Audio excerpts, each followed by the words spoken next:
नमस्कार, आप देख रहे हैं बड़ी खबर। मैं हूं नगमा। दिल्ली में कोरोना के मामले बढ़ते जा रहे हैं। आज 125 मामले सामने आए हैं, जो बीते 6 महीनों में सबसे ज्यादा हैं।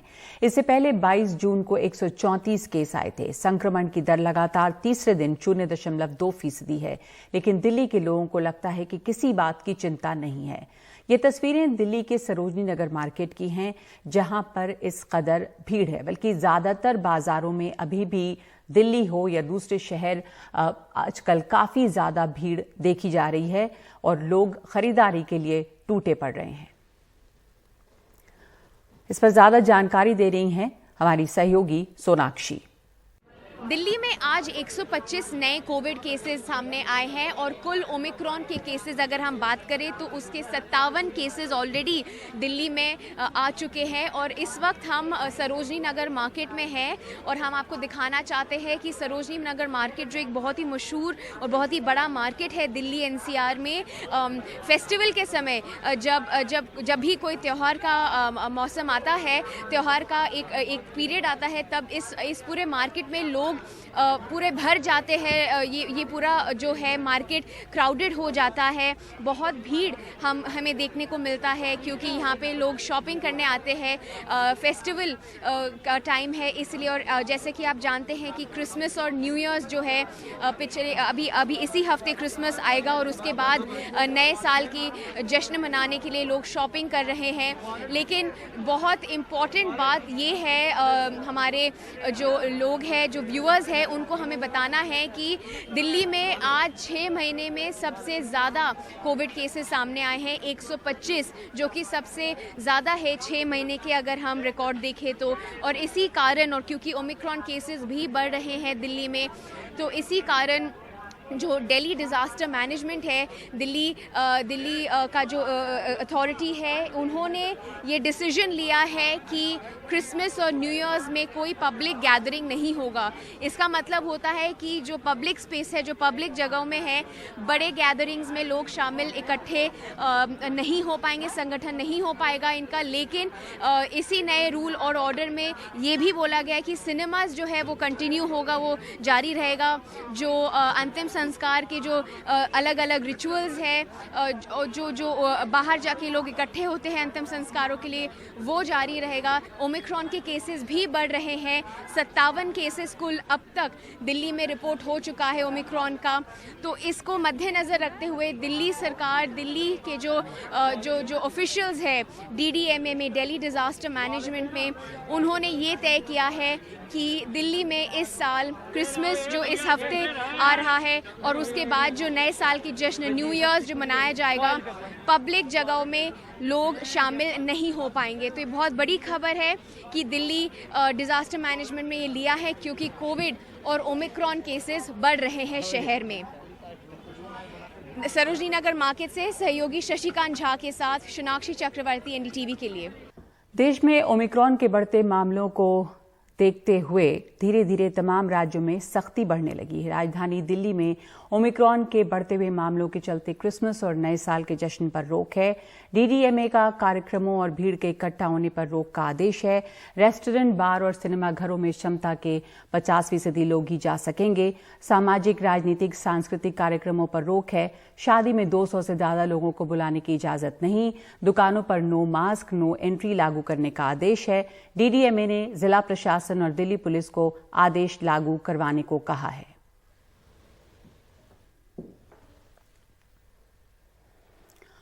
और पंजाब के जो सरकारी कर्मचारी वैक्सीन के अपने सर्टिफिकेट वेतन वाले पोर्टल पर नहीं डालेंगे, उनकी तनख्वाह रुक जाएगी। पंजाब सरकार ने अपने कर्मचारियों से कहा है कि वो कोरोना वैक्सीन के सर्टिफिकेट वेतन वाले पोर्टल पर डालें।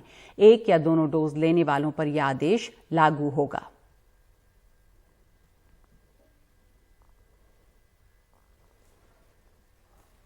और दिल्ली से सटे हरियाणा के गुड़गांव ने कमाल कर दिया है। वहां के एक एक शख्स को कोरोना की दोनों वैक्सीन दी जा चुकी है। जिले के सीएमओ के मुताबिक जिले में 128% लोगों को पहली और 100% लोगों को दूसरी डोज लगी है।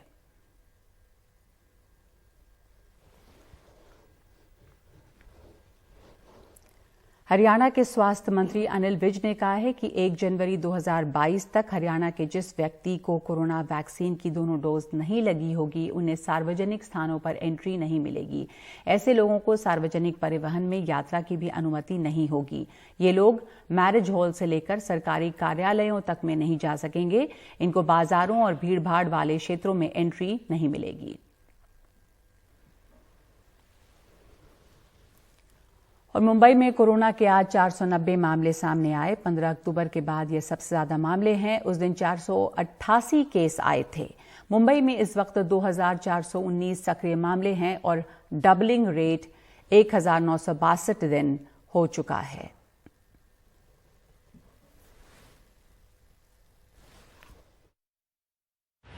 बीते 24 घंटों में मुंबई महाराष्ट्र के मामलों में काफी तेजी देखी गई है। मुंबई ने 490 कोविड के नए मामले रिपोर्ट किए हैं, वहीं महाराष्ट्र ने 1201 मामले बीते 24 घंटों में रिपोर्ट किए हैं। मुंबई की बात करें तो 15 नवंबर को 488 मामले रिपोर्ट हुए थे, यानी कि 68 दिनों के बाद ये सबसे ज्यादा मामला शहर ने रिपोर्ट किया है कोविड का। वहीं महाराष्ट्र की बात करें तो 3 नवंबर को करीब 1200 मामले रिपोर्ट हुए थे, यानी कि 48 दिनों के बाद राज्य ने सबसे ज्यादा मामले रिपोर्ट किए हैं। फिलहाल राहत की बात यह है कि जितने भी मरीज हैं वो गंभीर स्थिति में नहीं है। ज्यादातर को होम क्वारंटीन में ही इलाज मिल रहा है, अस्पताल में भर्ती करने की जरूरत नहीं पड़ रही है।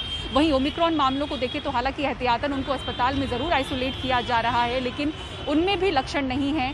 खुद जो डिस्चार्ज हुए मरीज हैं, ठीक हुए मरीज हैं ओमिक्रॉन के, वो भी बता रहे हैं कि उनमें लक्षण न के बराबर थे। लेकिन मेडिकल एक्सपर्ट्स यहाँ पर इस ओर ध्यान खींच रहे हैं कि जब किसी नए वेरिएंट की शुरुआत होती है, नए वायरस की, तो मरीज कम होने की वजह से इसका असर इतना नजर नहीं आता है। और जैसे जैसे मरीज की संख्या बढ़ती है, तो जैसा कि हमने डेल्टा के दौरान देखा था, सबसे ज्यादा लोगों में सांस की दिक्कत थी।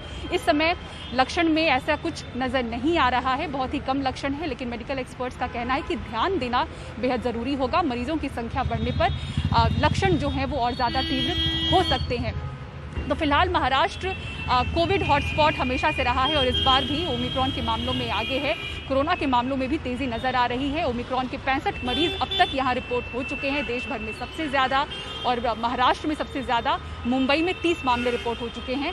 तो इस तरह से ये शहर भी ओमिक्रॉन के मामलों में आगे चल रहा है। लेकिन राहत की बात यह है कि 50% जो मामले हैं वो ठीक हो चुके हैं। 35 मरीज जो हैं अब तक ओमिक्रॉन के, वो डिस्चार्ज होकर ठीक हो चुके हैं, घर जा चुके हैं।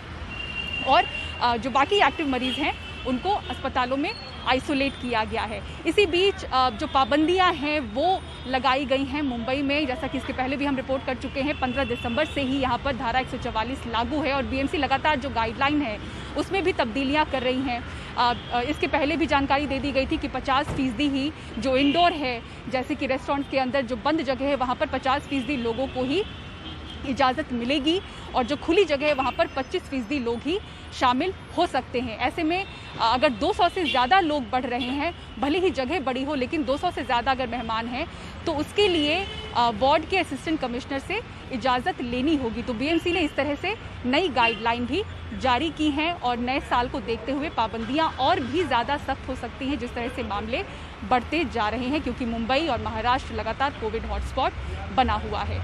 मुंबई से कैमरा पर्सन प्रवीण जी रोहित के साथ पूजा भारद्वाज, एनडीटीवी इंडिया। अखिलेश यादव की पत्नी डिंपल यादव कोरोना से संक्रमित हैं। डिंपल यादव ने ट्वीट करके ये जानकारी दी है। उन्होंने कहा कि उनके संपर्क में आए लोग जल्द से जल्द अपना टेस्ट करवाएं। डिंपल यादव ने खुद ट्वीट करके कहा है कि मैंने कोविड टेस्ट कराया जिसकी रिपोर्ट पॉजिटिव है। मैं पूरी तरह से वैक्सीनेटेड हूं और कोई भी लक्षण अभी दिखाई नहीं दे रहे हैं। अपनी और दूसरों की सुरक्षा की दृष्टि से मैंने खुद को अलग कर लिया है। हाल फिलहाल मुझसे मिलने वाले सभी लोगों से अनुरोध है कि वो अपना टेस्ट जल्द कराएं। ओमिक्रॉन वेरिएंट के मामलों की रफ्तार बढ़ती जा रही है। ओमिक्रॉन के बढ़ते खतरे और तीसरी लहर की आशंका के बीच कल प्रधानमंत्री मोदी कोरोना के हालात का जायजा लेंगे। बैठक केंद्र के उन अधिकारियों के साथ है जो इस महामारी की रोकथाम में जुटे हैं। वहीं केंद्र ने राज्यों से कहा है कि इस खतरे की गंभीरता को समझते हुए अपने वॉर रूम को एक्टिवेट करें, हालात पर नजर रखें और सख्ती से दिशा निर्देश को अमल में लाएं। साथ ही तैयारी है कि कुछ शहरों में कोरोना के सभी पॉजिटिव सैंपल जीनोम सीक्वेंसिंग के लिए भेजे जाएं। देश में 4 दिसंबर को ओमिक्रॉन के 3 मामले थे, जो 17 दिसंबर को बढ़कर 101 हुए और अब 22 दिसंबर को 213। स्वास्थ्य मंत्रालय ने माना कि ओमिक्रॉन के फैलने की गति डेल्टा वेरिएंट से 3 गुना ज्यादा है। अभी जो सिचुएशन है उसमें कोई ऐसा कोई बदलाव नहीं है। जैसे most of the time Covid जो है वो माइल्ड सिम्टम ही लेके आता है। We are watching any change in the pattern of the presentation of the emerging cases very carefully.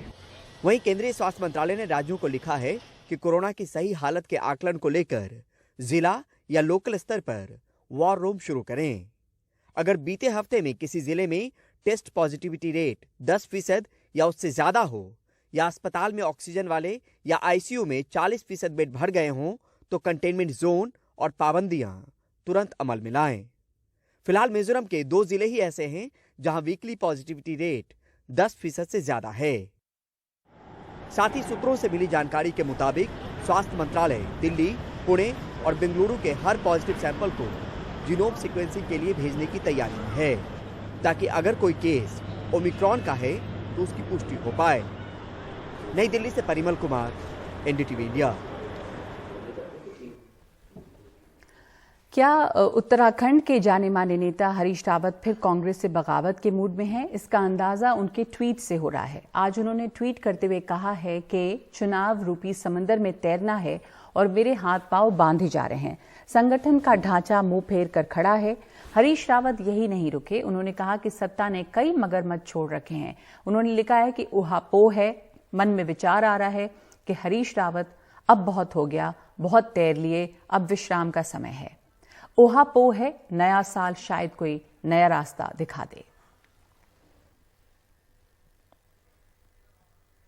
Sir आपने ट्वीट क्यों लिखा सर? सर 2 शब्द बोल दीजिए सर। सर क्यों लिखा? हमेशा आपको सामने से देखना चाहते हैं सर। सामने से सर।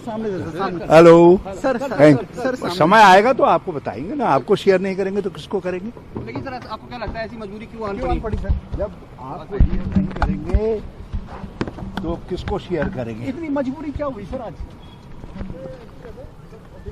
जब मगर आपको बुलाएंगे, आपसे शेयर करेंगे। आप इस समय आनंद लीजिए।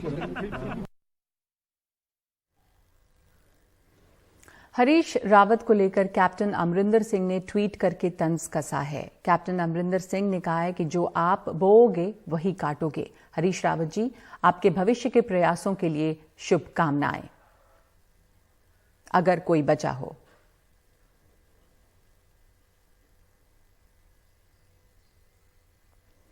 मुख्यमंत्री उद्धव ठाकरे की तबीयत को लेकर सस्पेंस बना हुआ है। महाराष्ट्र विधानसभा के शीतकालीन सत्र के पहले दिन मुख्यमंत्री नहीं आए। बीजेपी का सवाल है कि मुख्यमंत्री के लिए नागपुर का सत्र मुंबई में रखा गया, फिर क्यों नहीं वो आ रहे हैं।